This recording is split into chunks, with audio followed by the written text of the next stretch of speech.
کعبې ته مخامخ شوم که نه جی ما سترګو نه وخې بهي حالانکې زه دومره دینداره سړی نه یم دستي به زه جذباتي شوم او هټ کې به راباندې راغله الله نو په مدینه کې مې هم ډېر ژړل دي په مکه کې مې هم ډېر ژړل دي اوس مې هم هغه جذبات هغه دي که نه د خدای پاک ته هغه کیفیت دومره زورور او الله ته مې سوال کوه چې خدای پاکه زه خو نه پوهېږم دا د فساد کمزور یم ګناهګار فساد دور دی چې ستا کومه لار خوښه ده که نه چې کومه تا ته ښه ده په هغې ما روان که ته مې روانولی شې لکه چې ته وغواړې نو زه به روان شم داسې دغه چې ته مونږ نه دی کړی او دوی په دې سترګو کې مې د اوښ کولی ده نو دا ټیشو دی مهرباني دې لپاره بخښنه غواړم ډېره مننه اعوذ بالله من الشیطان الرجیم بسم الله الرحمن الرحیم د مشال ټي وي قدرمن کتونکو د خپل روح خپل قربان مې الرحمن حمدالله خوا په دلو سلامونه قبول کړئ هیله من یم چې په صحت به کامل وي د مشال ټي وي په ملغلرې پروګرام کې نن مونږ د سوات هغه نوموړي ملغلرې ته بلنه ورکړې ده څوک چې د هیڅ تعارف محتاج نه دی د ګڼ شمېر شعري او نثري کتابونو څښتن ښاغلی سراج الدین سراج صاحب هغې ته مونږ زحمت ورکړی دی راغلی دی مننه کوو سراج صاحب مشال ټي وي ته د وخت ورکولو مو نړۍ مننه کوم هرکلی ته یم حمید الرحمن صاحب ډېر خوشحاله شوم چې نن ما ته موقع میلاو شوه ستاسو سره د ناستې او ستاسو سره د خبرو کولو او زه ستاسو ډېر زیات منندوی یم ډېرې مهرباني په لنډو ټکو کې راته دا ووایه چې زموږ نشریاتو ته زموږ خدماتو ته په کوم نظر باندې ګورئ ستاسو خدمات خو د ستاینې وړ دي او زه ګورم ستاسو مشال ټي وي ګورم وخت په وخت باندې او خو په میرټ باندې خلک راواړي معیار باندې او معیار ته پکې خیال کوئ نو دا ډېره ضروري خبره چې معیار ډېر ضروري دی د تعجب خبره دا ده چې تاسو ریټایر شوئ یعنې شپېتو کالو ته ورسېده یو د هغې نه پس تاسو په قلم باندې ګوتې پورې کړئ نو تاسې ادب ته څنګه میل اصل خبره دا ده که نه جی چې ما صرف اظهار نه دی کړی نور شاعر زه د وړوکوالي نه وم اظهار دې نه دی اظهار مې نه کوم دې کوم څه دغه کې یا اظهار دا احساس کمتري اظهار دا احساس کمتري وه چې روحاني صاحب د الله وبخښي هغه ماته وي مړ تا کې د شاعرۍ ګډ شته ته نه کې ما روحاني صاحب ستا د معیار شاعري زه نه شم کولی او د دې نه کمه باندې زه نه یم خوشحاله زما زړه اوبه نسي او نو ما نه کوله ټیک په اخره کې بس خدای پاک دا د رب د طرفه منظوره شي څه الهام راغی او په پروګرام کې ما یو غزل ووی جی روحاني صاحب را سره ناست جی زما د مرۍ لږ خرابه ده خیر نو هغه غزل چې ما ووینه دوی ټول اپریشیټ کوه څوک چې ناست و چې یاره کولی نه دا به زما ته حوصله میلاو شو او دا هغه ورځ نه چې ما سټارټ واغستو دا د 2012 دسمبر و جی جی جی نو 13 پکې ووته او 14 پکې ووته صحیح په 14 کې زه ریټایر شوم ښه جي او د ریټایرمنټ نه پس چې 15 راغی نو ما یو کتاب تیار او دغسې بیا په تسلسل سره د 15 نه د 24 پورې یو کال کې یو کتاب نه قضا شي په دې 10 کاله کې لس کتابونه منظر عام ته راغلي هغه نمونه درته دا وخت یادېږي چې مینوال سره شریک کړي بلکل هغه زما تخلیق دی دا خو داسې تپوس کوی که تا ته د زامنو نمونه یاد دي که نه ځکه چې مهرباني وکړئ دا د اولاد په ځای که نه زما اولنی کتاب په 2015 کې پهې په پرهر دویم کتاب داغونه مې خالونه کړل دا هم شاعري وه جی دریم کتاب د شعور انګازې دا هم شاعري ده جی څلورم کتاب مې پکې د نثر کوشش وکړو خلکو خوښ کړو جی جی بیا پنځم کتاب چې و جلا په ترنم کې دغه هم شاعري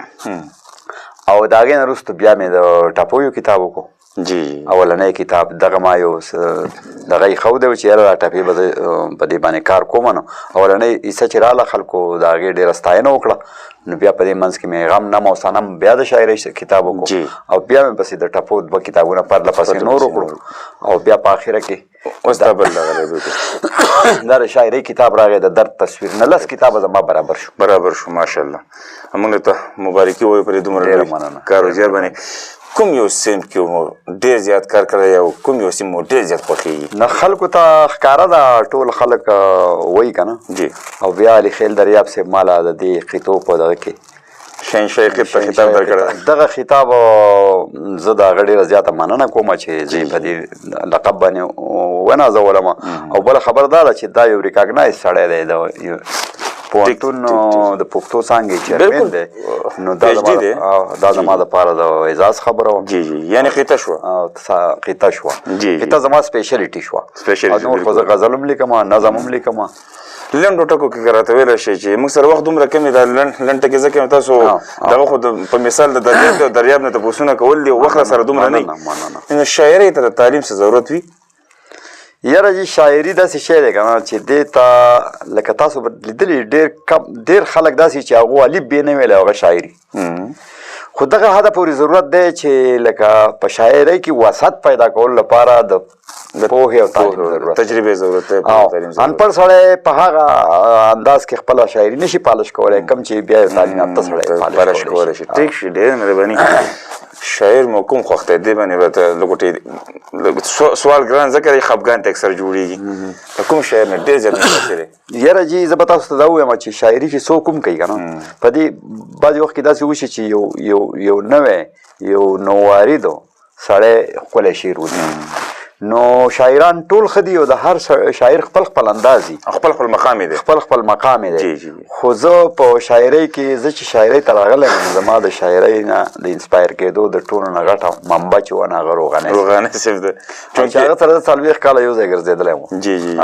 او تاسو خو د هغوی د شعرونو قاري هم یو قسم بلکل هر ځای چې به لاړو نو روغاني به ما ته وایي زه په داسې انداز کې نشم ویلی څنګه نو زما شاعري ته وکړه.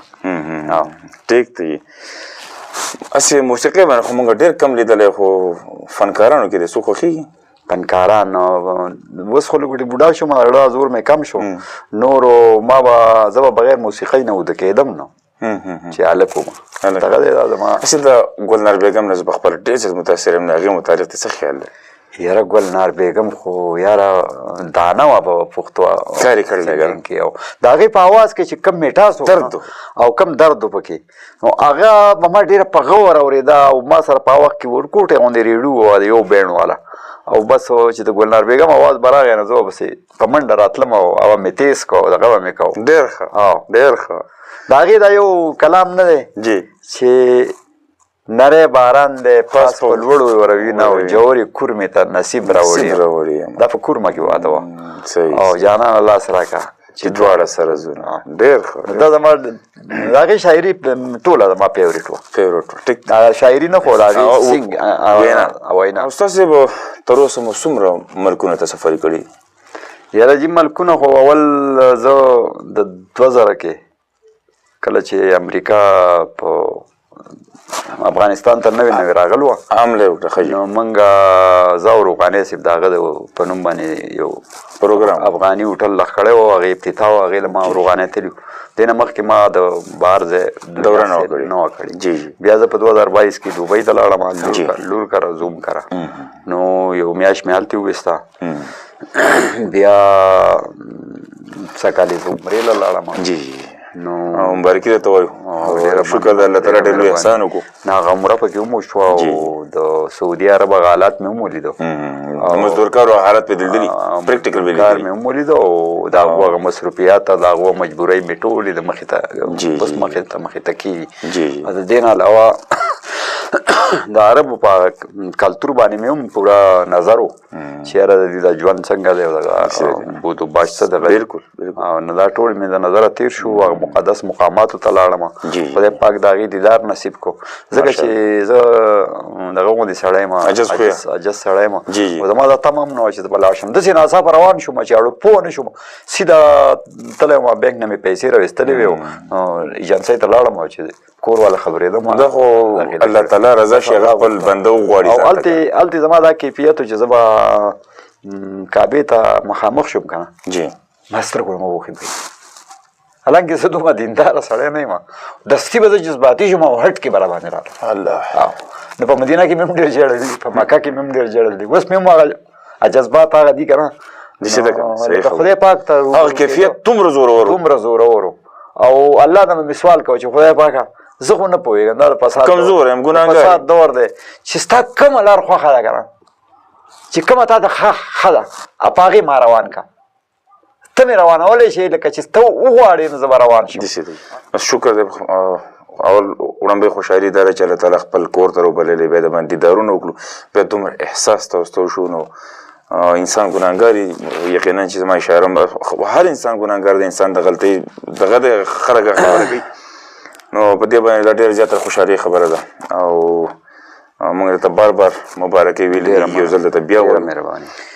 رازو به ستاسو کلامونه هم ډېر زیات په ټرینډ باندې دي او زموږ مینوال یې ډېر زیات خوښوي نو زه به وړاندې دې ته راځم چې په دې دومره قطعاتو کې چې په سوونو کې دي په زرګونو کې دي جی جی په هغې کې به راته وړاندې هغه قطعه وایي چې کومه ستاسو ډېره زیاته خوښوي ما یو قطعه لیکلې ده چې د جاپان به نن نه نوم او نه نشان د جاپان به نن نه نوم او نه نشان او نه نشان که قامونه په بمونو ورکېدلی او زیار اخلاص د پرمختګ دپاره شرط دی خیانتګر قامونه نشي جوړولی خیانتګر قامونه نشي جوړولی دا زما فیورټ قطعه ده جي داسې دغه چې ته مونږ نه دی کړی او دوی په دې سترګو کې مې د اوښ کولی ده نو دا ټیشو دی مهرباني دې لپاره بخښنه غواړم ډېره مننه زه په دې وطن کې د قانون د عملدارۍ ارماني یم په ما دې پکې سخته راشي خو چې قانون نظامي یو برابر چې نظامي که په ما باندې هر څومره سخت تک دي که نه زما په برخه باندې کېدي خو د ټولو سره د یو شان سلوک کوي زه یم راوله انصاف اول امن به هله راځي چېرته چې انصاف نه وي هلته امن نه راځي او نو زما دا دغه دی بیا په دې وطن کې دا بې سر و بې خپو نظام و دا افراتفري دا ټول د نظام د نشوالي په وجه باندې ده او د دې ذمهوار چې دی زه حکمران ګڼم ځکه حکمران ګڼم چې هغه ښه دي د دانسته دا زموږ سره کوي زموږ مقدمې نه حل کېږي او موږ یو بل له په پرځولو ورولي دې ته وتیاری چې یو بل مړه کوي مطلب دا شو عوام مصروفه ساتي دا ډېر غلط کار دی د دنیا قانونو چې څوک په مخ په وړاندې تللي د هغې نور څه وجوهات دي په دې طریقو نه دي تللي لکه دا دوی چې په کومه باندې موږ بیایي نو وطن به وران کړي څه نور څه به ونه کړي خو دا وطن خلک به خوار کړي شریک وطن دی او دا ډېر په قربانو جوړ شوی دی په دې باندې په دې کې د دې قام وینه شامله ده د دې په جوړولو کې نو چې دا غلطې پالیسۍ نافظي نو دا به ترقي نشي کولی او بل عوام د قام به د محرومۍ ښکار شي نور به د محرومۍ ښکار شي رویې به د خلکو منفي شي نو دا ټولې خبرې چې دي دا د دې د تدارک په کار دی او دې قام لا یو نیغه تګلاره په کار ده منزل په لوري باندې چې دوی منزل ته ورسېږي استاد صاحب یقینا چې دا یو نوی کلام چې دا ډېر زیات په ټرینډ باندې یقینا چې زما هم ډېر زیات خوښ دی لږ په دې اخره کې ردیب دی او نو وړاندې خو غواړم که هغه د سره دا ساتي خفه دی وړاندې را سره هغه شریک اوس هم تا پسې جړېږم خو لږ اوس هم تا پسې جړېږم خو لږ د نارنج په شان زیړېږم خو لږ ډېره او څنګه چې ما ته لږه را یادېږي زه به هم درته یادېږم خو لږ ډېر ښکلی او په نیولی شم چې ستا په کوڅه وړم په شا وګورم ودرېږم خو لږ ډېر ښکلی ملا مې ټیټه ویښته سپین شو خوله کنډاسه ملا مې ټیټه ویښته سپین شو خوله کنډاسه خو بیا هم در نظارېږم خو لږ ډېر ښکلی او ستا د یاد ګوره وریځ مې په سر ګرځي لکه واوره ویلې کېږم خو لږ یو ورځ به ټول سیراج د دنیا لاړ شم مودې وشوې چې مړ کېږم خو لږ ډېر زبردست استاد صاحب یقینا چې زما په ستاسو هر کلام ښه دی هر کلام خوندور دی خو دا پکې زما ډېر زیات خوښ دی تاسو ډېره مننه جي ډېره مهرباني او د خپلې مرضۍ داسې